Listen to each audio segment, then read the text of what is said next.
असम विधानसभा चुनाव के पहले चरण के लिए नामांकन का आज अंतिम दिन। संसद में आज सुबह 11 बजे से शाम 6 बजे तक सामान्य कार्यवाही आरंभ। दिल्ली सरकार का वर्ष 2021-22 का बजट आज। प्रधानमंत्री श्रीमद् भगवद गीता पांडुलिपि के 11 खंडों का विमोचन करेंगे। जेईई मेंस का परिणाम घोषित, 6 उम्मीदवारों को 100% आएंगे।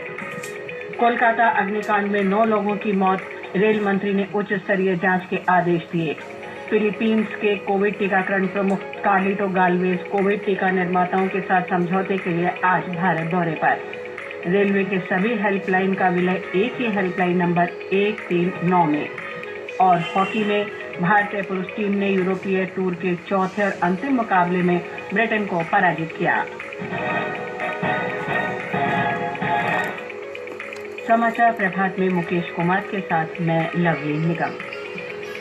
कोविड महामारी के खिलाफ देश एकजुट होकर लड़ रहा है। आप भी हमारे साथ सुरक्षा और बचाव के 3 आसान एहतियाती उपायों का संकल्प लें।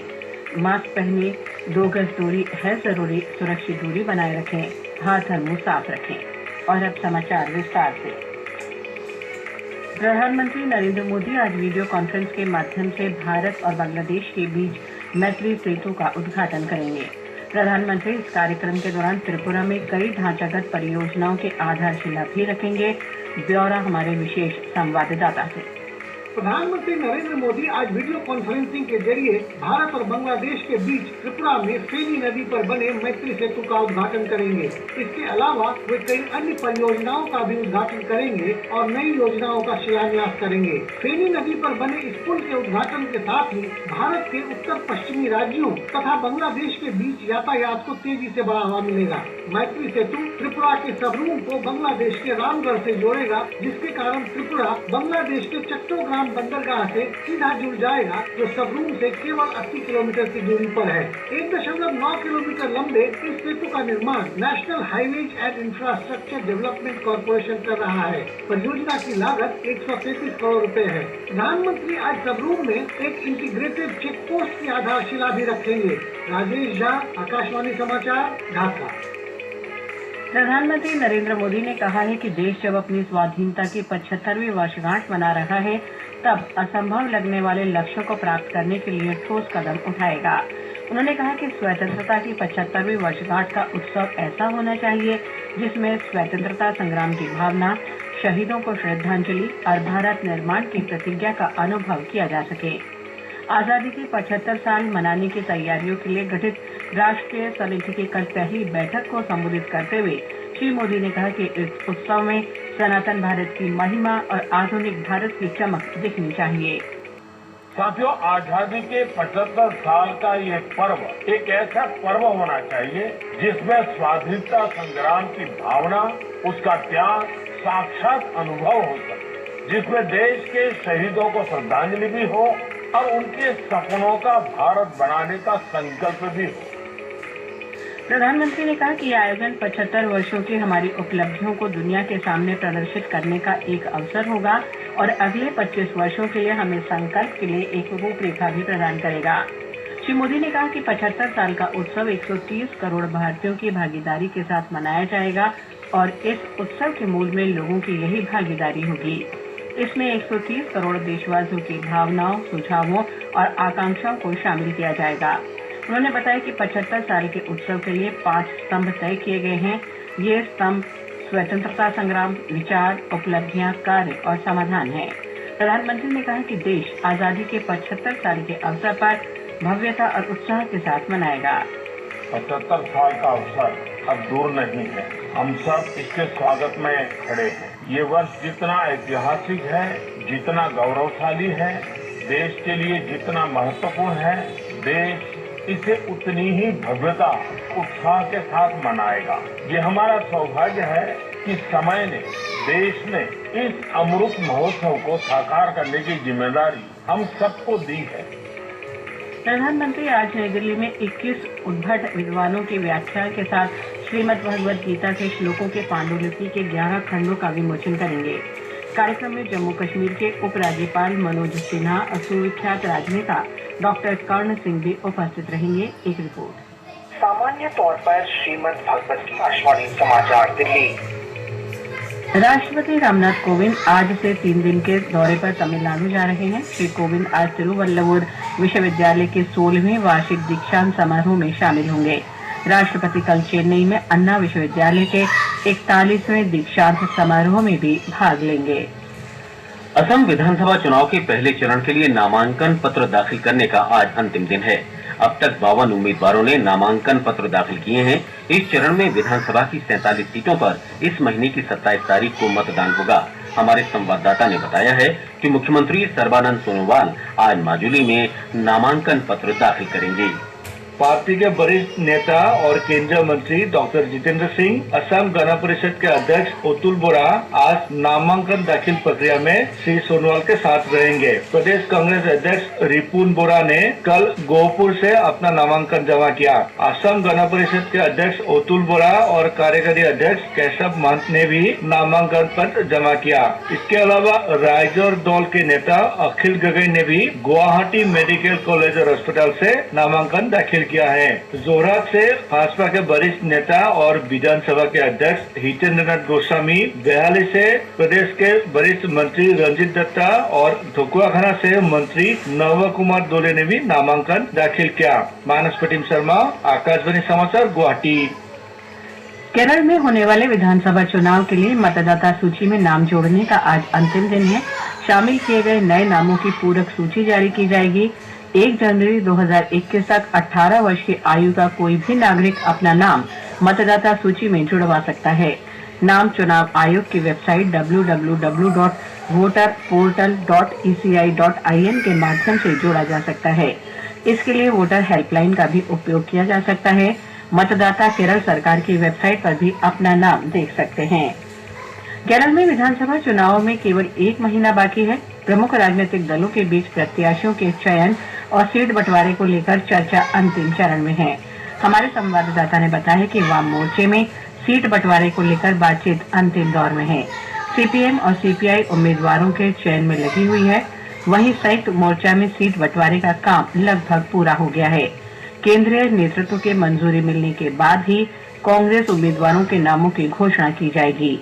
राष्ट्रीय जनतांत्रिक गठबंधन में सीट बंटवारा लगभग पूरा हो गया है और उम्मीदवारों की सूची शीघ्र ही जारी की जाएगी। पश्चिम बंगाल में विधानसभा चुनाव के पहले तृणमूल कांग्रेस के 5 निवर्तमान विधायक भारतीय जनता पार्टी में शामिल हो गए हैं। इनमें विधानसभा की पूर्व उपाध्यक्ष सोनाली गुहा, रविंद्रनाथ भट्टाचार्य, जाटू लाहिड़ी, शीतल सरदार और दीपेंदु विश्वास शामिल हैं। इन सभी विधायकों ने कोलकाता में पार्टी के प्रदेश अध्यक्ष दिलीप घोष की मौजूदगी में भाजपा की सदस्यता ग्रहण की। तृणमूल कांग्रेस प्रमुख ममता बनर्जी ने इन 5 को इस बार विधानसभा चुनाव के लिए टिकट नहीं दिया था। दिल्ली विधानसभा का बजट सत्र कल उपराज्यपाल अनिल बैजल के अभिभाषण के साथ शुरू हुआ। वित्त मंत्रालय का कार्य देख रहे उप मुख्यमंत्री मनीष सिसोदिया ने विधानसभा में दिल्ली का आर्थिक सर्वेक्षण और बजट की अद्यतन स्थिति का विवरण पेश किया। श्री सिसोदिया आज विधानसभा में बजट पेश करेंगे। दिल्ली का बजट सत्र इस महीने की 16 तारीख तक चलेगा। संसद में आज सुबह 11 बजे से शाम 6 बजे तक सामान्य कार्यवाही होगी। लोकसभा में आज वर्ष 2021-22 के लिए रेल मंत्रालय के अनुदान मांगों पर चर्चा और मतदान होगा। राष्ट्रीय राजधानी क्षेत्र दिल्ली विनिमय विशेष प्रावधान द्वितीय संशोधन विधेयक 2021 और संविधान अनुसूचित जाति आदेश संशोधन विधेयक 2021 भी चर्चा के लिए सूचीबद्ध है। राज्यसभा में मध्यस्थता संशोधन विधेयक 2021 और राष्ट्रीय खाद्य प्रौद्योगिकी संस्थान उद्यमिता और प्रबंधन विधेयक 2019 पर विचार होगा। पेट्रोलियम मंत्री धर्मेंद्र प्रधान ने कहा है कि सरकार द्वारा पेट्रोल और डीजल की कीमतों को बाजार आधारित बनाया गया है। सार्वजनिक क्षेत्र की तेल विपणन कंपनियां पेट्रोल और डीजल की कीमतों के बारे में उनके अंतर्राष्ट्रीय उत्पाद मूल्यों, विनिमय दर, कर प्रणाली, घरेलू ढुलाई और अन्य लागत के अनुसार निर्णय लेती हैं। लोकसभा में एक प्रश्न के लिखित उत्तर में श्री प्रधान ने कहा कि देश में पेट्रोलियम उत्पादों के मूल्य अंतर्राष्ट्रीय बाजार में उत्पाद मूल्य से जुड़े हैं। उन्होंने कहा कि विभिन्न देशों में वहां की सरकार की नीतियों के अनुसार पेट्रोल और अन्य ईंधनों पर लगने वाले करों में समय समय पर बदलाव होता है। केंद्रीय मंत्री ने कहा कि मौजूदा वित्तीय स्थिति को ध्यान में रखते हुए बुनियादी ढांचे और अन्य विकासपरक मदों के लिए धन जुटाने और केंद्र तथा राज्य स्तर पर बजटीय आवश्यकताएं पूरी करने के लिए कर लगाए गए हैं। केंद्रीय वित्त राज्य मंत्री अनुराग ठाकुर ने स्पष्ट किया है कि सरकार द्वारा सार्वजनिक क्षेत्र के बैंकों के लिए कोई समान उत्तरदायित्व संहिता नहीं बनाई जा रही है। लोकसभा में कल श्री ठाकुर ने कहा कि बैंकों की कामकाज को 5 दिन तक सीमित करने का अभी कोई प्रस्ताव नहीं है। उन्होंने कहा कि धोखाधड़ी पर कर्मचारियों के उत्तरदायित्व के बारे में सरकार और भारतीय रिजर्व बैंक के दिशा निर्देश, परिपत्र, नियम और अनुदेश पहले से मौजूद हैं। वित्त राज्य मंत्री ने कहा कि इलेक्ट्रॉनिक और सूचना प्रौद्योगिकी मंत्रालय ने सूचित किया है कि धोखाधड़ी संबंधी गतिविधियां रोकने के लिए उसने आईटी अधिनियम 2000 के तहत 27 ऋण देने वाले ऐप को प्रतिबंधित कर दिया है। आगे बढ़ने से पहले एक नजर मुख्य समाचारों पर। प्रधानमंत्री नरेंद्र मोदी आज भारत और बांग्लादेश को जोड़ने वाले मैत्री सेतु का उद्घाटन करेंगे। राष्ट्रपति रामनाथ कोविंद आज से 3 दिन के तमिलनाडु दौरे पर। असम विधानसभा चुनाव के पहले चरण के लिए नामांकन का आज अंतिम दिन। संसद में आज सुबह 11 बजे से शाम 6 बजे तक सामान्य कार्यवाही आरंभ। दिल्ली सरकार का वर्ष 2021-22 का बजट आज। प्रधानमंत्री भगवत गीता पांडुलिपि के 11 खंडों का विमोचन करेंगे। जेईई मेंस का परिणाम घोषित, 6 उम्मीदवारों ने 100% अंक प्राप्त किए। कोलकाता अग्निकांड में 9 लोगों की मौत, रेल मंत्री ने उच्च स्तरीय जांच के आदेश दिए। फिलीपींस के कोविड टीकाकरण प्रमुख कार्लिटो गाल्वेज कोविड टीका निर्माताओं के साथ समझौते के लिए आज भारत दौरे पर। रेलवे के सभी हेल्पलाइन का विलय एक ही हेल्पलाइन नंबर 139 में। और हॉकी में भारतीय पुरुष टीम ने यूरोपीय टूर के चौथे और अंतिम मुकाबले में ब्रिटेन को पराजित किया। राष्ट्रीय परीक्षा एजेंसी के अनुसार कल घोषित संयुक्त प्रवेश परीक्षा मुख्य जेईई मेंस के परिणामों में 6 उम्मीदवारों ने 100% अंक हासिल किए हैं। यह दिल्ली के प्रवर कटारिया और रंजिम प्रबलदास, गुजरात के अनंत कृष्ण किदाम्बी, महाराष्ट्र के सिद्धांत मुखर्जी, चंडीगढ़ के गुरमीरत सिंह और राजस्थान के साकेत झा। राष्ट्रीय परीक्षा एजेंसी ने पिछले महीने 333 शहरों के 800 केंद्रों में ये परीक्षा संचालित की थी। इनमें विदेशों में स्थित 9 केंद्र शामिल थे। 6,50,000 से अधिक विद्यार्थियों ने प्रवेश परीक्षा के लिए नामांकन कराया था। पहली बार इस परीक्षा का संचालन 13 भाषाओं में किया गया। इस वर्ष से ये परीक्षा वर्ष में 4 बार आयोजित की जाएगी ताकि विद्यार्थियों को अपने अंक सुधारने का और मौका मिल सके। कोलकाता में कल शाम एक बहुमंजिला इमारत में भीषण आग लगने से 4 अग्निशमन कर्मियों सहित 9 व्यक्तियों की मृत्यु हो गई। इस भवन में पूर्वी रेलवे और दक्षिण पूर्व रेलवे कार्यालय और भूतल पर कंप्यूटरीकृत टिकट बुकिंग केंद्र है। सरकारी अधिकारियों के अनुसार स्ट्रैंड रोड स्थित न्यू कोयला घाट इमारत की 13वीं मंजिल पर शाम को लगभग 6 बजे आग लग गई।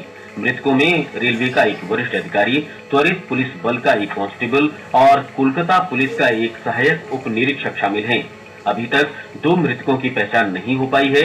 घटना के कारण रेलवे की ऑनलाइन बुकिंग भी प्रभावित हुई है। मुख्यमंत्री ममता बनर्जी ने मृतकों के निकटतम परिजनों को 10-10 लाख रुपए की अनुग्रह राशि देने की घोषणा की है। प्रधानमंत्री नरेंद्र मोदी ने कोलकाता की आग दुर्घटना में मरने वालों के प्रति गहरा दुख व्यक्त किया है। उन्होंने घायलों के शीघ्र स्वस्थ होने की कामना की है। प्रधानमंत्री ने इस दुर्घटना में मारे गए लोगों के निकट संबंधियों को प्रधानमंत्री राष्ट्रीय आपदा राहत कोष से 2-2 लाख रुपए की अनुग्रह राशि देने की घोषणा की है। प्रधानमंत्री कार्यालय ने कहा है कि गंभीर रूप से घायल लोगों को 50-50 हजार रुपए दिए जाएंगे। केंद्रीय रेल मंत्री पीयूष गोयल ने कोलकाता में पूर्वी रेलवे के स्ट्रैंड रोड कार्यालय में आग लगने के कारणों का पता लगाने के लिए रेलवे के 4 प्रमुख विभागों की उच्च स्तरीय समिति द्वारा जांच के आदेश दिए हैं। श्री गोयल ने कहा है कि घटना को देखते हुए रेलवे द्वारा पश्चिम बंगाल सरकार को हर संभव सहायता उपलब्ध कराई गई है। उन्होंने कहा कि महाप्रबंधक सहित अन्य रेलवे अधिकारी घटनास्थल पर हैं और बचाव और राहत कार्यों में राज्य सरकार के साथ समन्वय करते हुए काम कर रहे हैं। रेलवे ने अपनी सभी हेल्पलाइनों को एक ही हेल्पलाइन नंबर 139 में बदल दिया है, जो यात्रा के दौरान त्वरित शिकायत निवारण और पूछताछ के लिए रेल मदद हेल्पलाइन होगी। रेल मंत्रालय ने एक बयान में कहा है कि पिछले साल विभिन्न रेलवे शिकायत हेल्पलाइन को बंद कर दिया गया था और अब हेल्पलाइन नंबर 182 भी 1 अप्रैल से बंद कर इसे 139 में विलय कर दिया गया है। हेल्पलाइन 139 यात्रियों के लिए 12 भाषाओं में उपलब्ध होगी। उत्तराखंड के मुख्यमंत्री त्रिवेंद्र सिंह रावत ने कोविड के तीसरे दौर में सेवा के लिए आशा और आंगनवाड़ी कार्यकर्ताओं को 10-10 हजार रुपए देने की घोषणा की है। मुख्यमंत्री ने कल अंतर्राष्ट्रीय महिला दिवस पर प्रत्येक महिला मंगल दल और महिला स्व सहायता समूह के लिए भी 15-15 हजार रुपए दिए जाने की घोषणा की। आकाशवाणी समाचार महिला दिवस के उपलक्ष्य में विभिन्न क्षेत्रों में विशिष्ट कार्य करने वाली महिलाओं के अनुभव आप तक पहुंचा रहा है। आज हम राष्ट्रीय विषाणु विज्ञान संस्थान पुणे की डॉक्टर प्रिया अब्राहम से बातचीत सुनवा रहे हैं। आकाशवाणी समाचार से बातचीत में डॉक्टर प्रिया ने कोविड महामारी से निपटने के अनुभव साझा किए। उन्होंने कहा कि कोविड-19 वैक्सीन पूरी तरह से सुरक्षित है। It is true that vaccines have been licensed for use in a very, very short span of time compared to earlier vaccines. But for a vaccine to actually be approved by a licensing agency in any country, including ours, it has to first go through pre-clinical trials. That means it first goes through a series of animal models and see whether, one, the first concern is any vaccine safe. The second is how efficient, its efficacy. Is it able to prevent illness or at least serious illness? देश में अब तक 2,26,00,000 से अधिक Covid टीके लगाए जा चुके हैं। राष्ट्रव्यापी कोविड टीकाकरण के 52वें दिन कल तक 16,96,588 टीके लगाए गए। इस वर्ष 16 जनवरी को Thanks for watching. Like and comments and subscribe.